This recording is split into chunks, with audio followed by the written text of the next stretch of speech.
Oi turma, tudo bem com vocês? Hoje nós vamos falar de um dos assuntos que vocês mais querem saber, mais me mandam perguntas, que é sobre a questão de peso.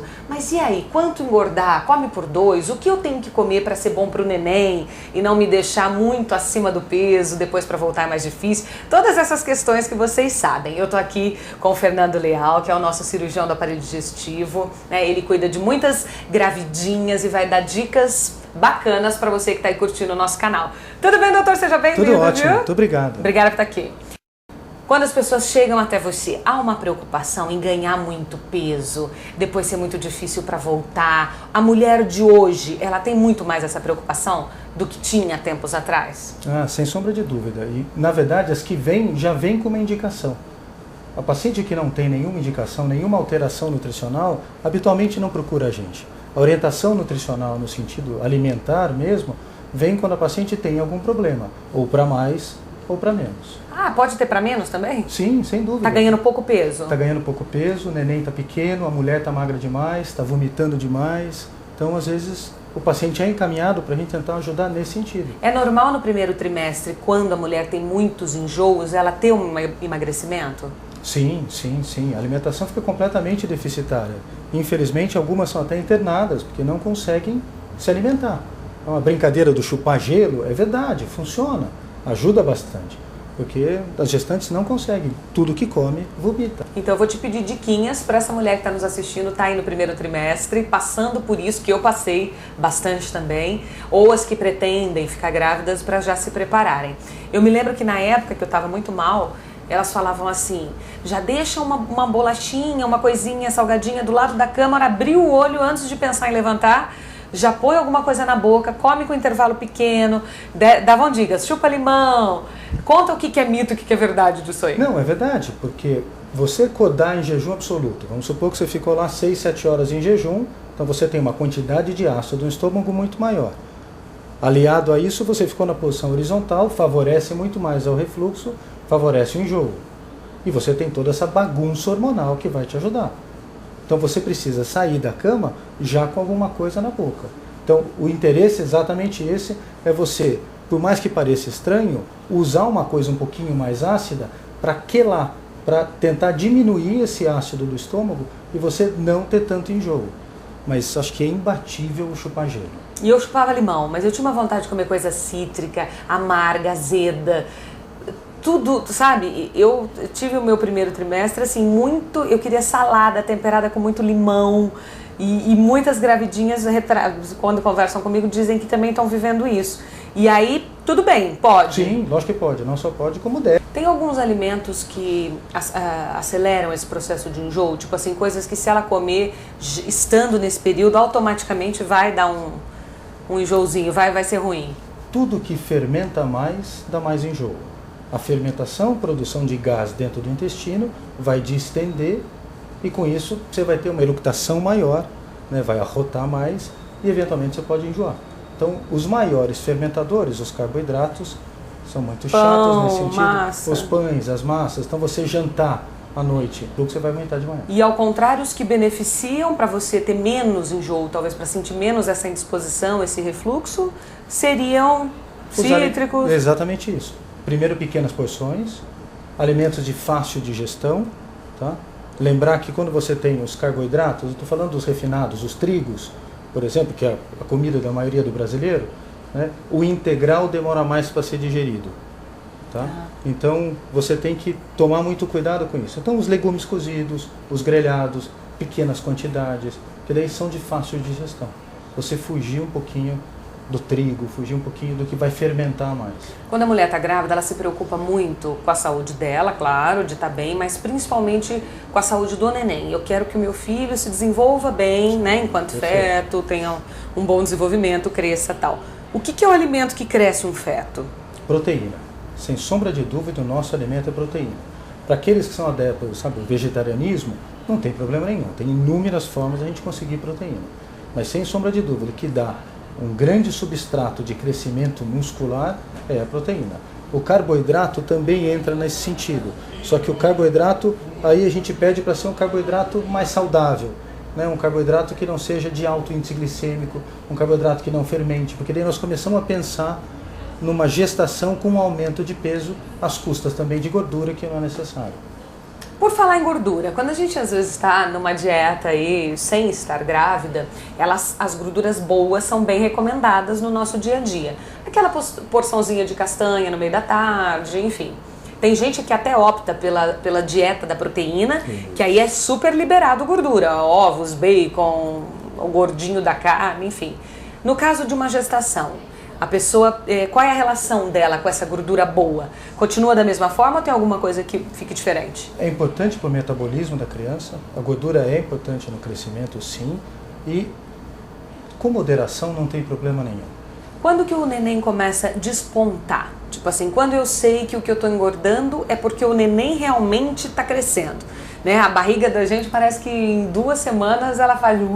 Você fala, meu Deus, será que eu estou comendo demais? Ou será que isso é o neném crescendo? Tem um número, tem uma quantidade de gramas por mês?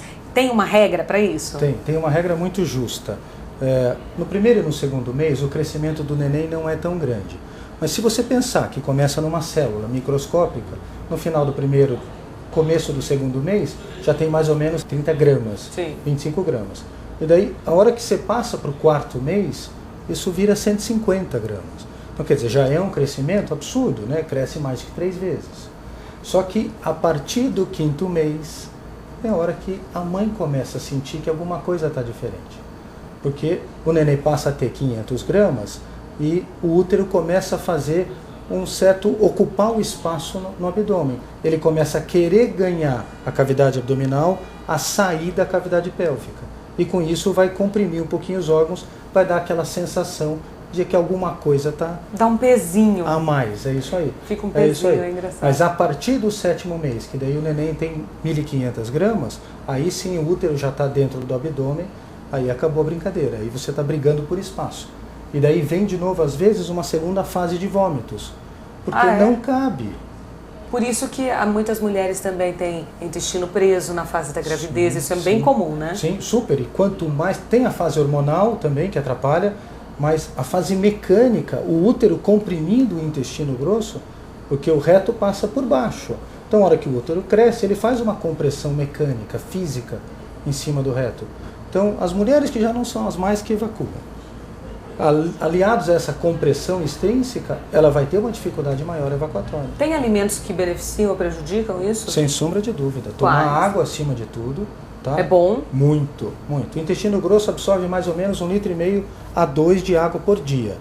Além disso, nós temos alimentos que propiciam o funcionamento intestinal. As fibras, né? Os tubérculos, super legal. As fibras, legumes, verduras, então vai ajudar com certeza. E uma coisa muito importante, a deambulação. A prática de qualquer coisa, nem que seja uma caminhada, aumenta o peristaltismo, que é o funcionamento intestinal. Isso faz com que o intestino funcione um pouco mais. Olha que bom, não tenha dúvida. São dicas aí para você, né, mamãezinha, para que você sinta menos os efeitos da gestação, porque a gente sempre brinca, né, que é maravilhoso ficar grávida, é uma bênção por tudo que vai acontecer. Mas é um período desafiador para a mulher. É uma mudança de corpo, de autoestima, né? Você se vê de um jeito que você nunca se viu, suas roupas já não te servem mais, cada dia que você olha no espelho você está maior. E aí é uma série de coisas, né, que se passam ali na cabeça. E ainda vem os problemas físicos. Sim. O mal-estar, o enjoo, o sono, o intestino preso. Junta tudo. Sem dúvida. O sono, vamos falar um pouquinho do sono. A alimentação tem a ver com o sono? Totalmente. Quanto maior a riqueza em carboidrato, maior o índice glicêmico, mais sono. Uma mulher que fez cirurgia bariátrica pode ter filho depois de quanto tempo? Depende da técnica, mas a grosso modo, a partir de 1 ano até 1 ano e meio, não está indicado ter mudança. A gestação dela é diferente de uma que nunca fez? Nós esperamos isso por causa da fase de estabilidade, porque é esse período que leva para estabilizar a perda de peso, e daí, com certeza, o começo da gestação vai ser diferente, porque nós estamos pensando numa mulher que, por um período, ela se desnutriu.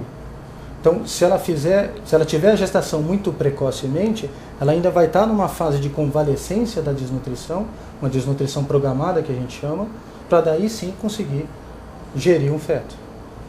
Diabetes gestacional, como eu sei que estou com isso? Então a primeira coisa a fazer existem pacientes que têm uma predisposição maior, outros não.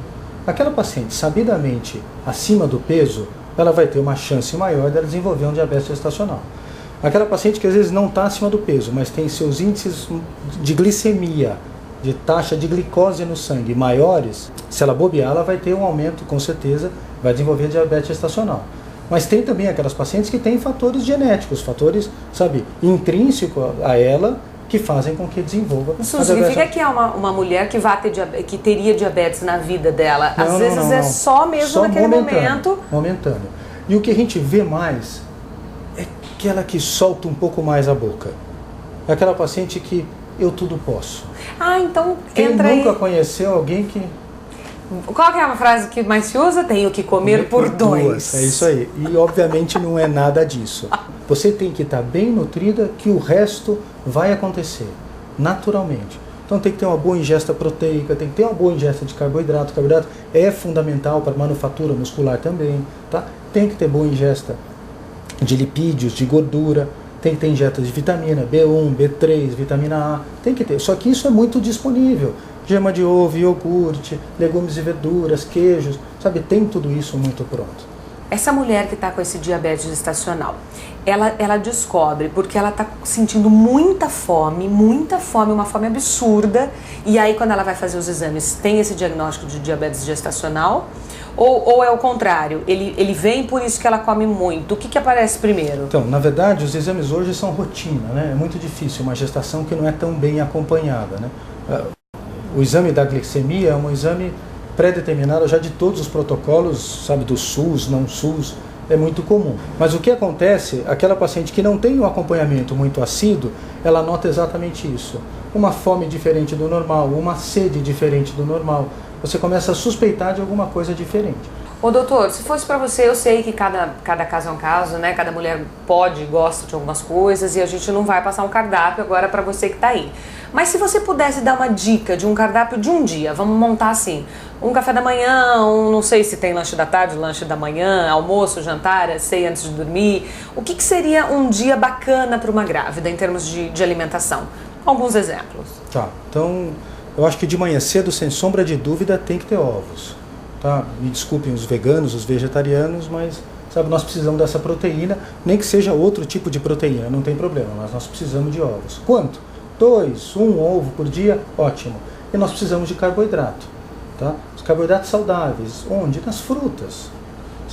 Ovos com frutas, com queijo, com presunto, nós temos, uma refeição gorda, suficiente, com carboidrato e com proteína, ou seja, você fechou o ciclo que você precisa naquele momento.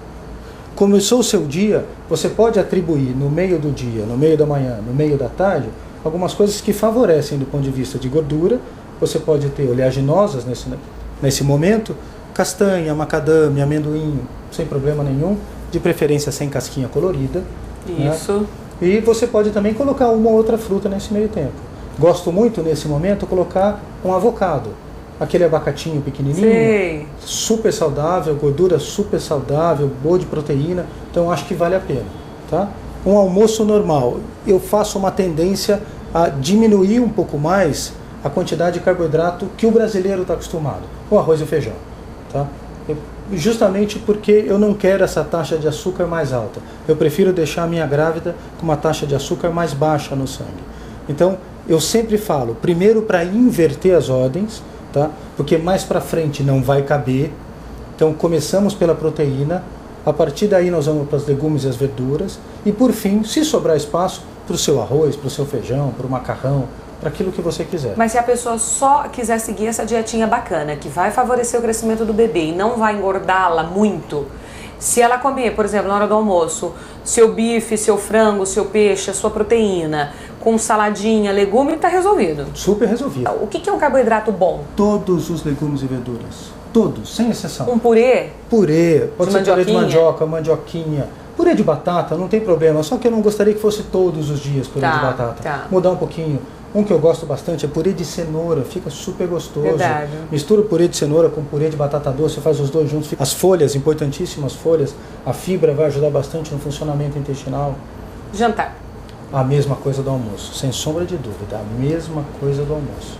Então à noite eu posso substituir, por exemplo, esse meu bife com a salada por um omelete, Fantástico, pode? fantástico. Por uma fantástico. outra proteína. Sim, sim. E isso bem, olha gente, isso é experiência própria mesmo para você de primeira viagem que também está começando a se aventurar aí nessas questões. Eu tinha o costume às vezes de comer e daí, como sentia muito sono no início da gravidez, deitar. E eu comecei a sentir muita queimação, muita. Quando eu tirei o jantar ou coloquei o jantar, sei lá, 7 da noite, 8 para dormir meia-noite, como eu durmo melhor. O que é terminantemente proibido, assim, para uma grávida? O que ela não deve ingerir? Os alimentos crus, a gente sempre pede um pouquinho mais de restrição. Há uma restrição um pouquinho também na cafeína, mas é restrição e não impossibilitação, né? Pode, mas é pouco, tá. Sabe? Eu peço para segurar os doces. Tá. Eu peço, sabe? Eu acho que a gravidez é um momento muito especial, é um momento psicologicamente especial e há uma permissão muito maior. Então não dá para ser todo dia, desculpa, não dá. Para a gente finalizar, quantos quilos a mulher pode ganhar na gestação para que ela esteja saudável, o neném esteja saudável e ela não tenha essa dificuldade depois de voltar, poxa vida, jaquei, engordei 20, 30 quilos. O que é normal? Porque eu vejo desde mulheres que dizem que engordaram 6, 7 quilos até mulheres que engordam 30. Não, e o mais interessante é que essas que engordam 30 depois vêm no consultório para querer operar a obesidade. Repletos de hormônio que é operar a obesidade. Juro por Deus. Então é assim, 1 quilo por mês é a regra básica. Tá? 1 quilo por mês. Um pouquinho menos, melhor. 750 gramas por mês está uma regra muito legal. Então de 8 a 9 quilos, Exatamente, de 7 a 9... Exatamente isso. Seria O último ideal. mês eu posso um pouquinho mais? Tudo bem, é tolerável. Porque você vai engordar mais, você vai fazer uma retenção líquida maior, os membros inferiores, as pernas ficam todas inchadas, então você nota isso, então acaba sendo um pouco mais no peso da balança. O nenê tem mais fome quando ele está maior. É isso aí, o neném O nenê ou a mãe, né? É isso aí. Mas a mãe vai ter mais fome lá para o 7º ou 8º mês? Não tem mais fome. É igual? Pelo contrário, não cabe. Então daí como não cabe, há uma tendência aí você para as coisas de alto índice calórico, alto índice glicêmico e pequenas. O que são? Os doces.